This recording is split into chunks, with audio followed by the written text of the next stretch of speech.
Welcome to the Rim Break Rodeo. We hope this video helps. In this video, I will explain how to change your Nissan Altima AC filter. First, ensure your car is parked on a level surface and the engine is off. You'll need a new cabin air filter, which you can usually find at an auto parts store by providing your car's make and model. A Phillips head screwdriver and a plastic pry tool might also be helpful for some models. Gather these items before you begin this simple maintenance task. To access the filter, begin by opening your glove box and removing everything inside. Next, you'll need to remove the screws that hold the glove box in place. These are often located along the bottom and top edges.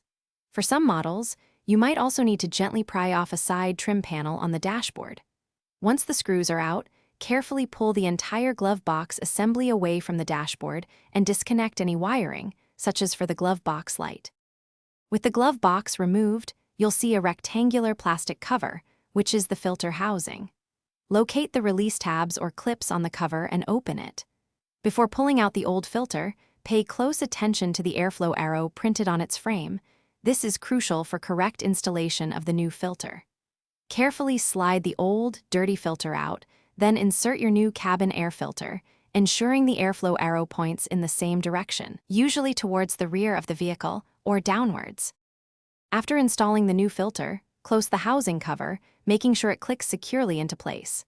Reconnect any electrical connectors you detached, then carefully push the glove box back into its position.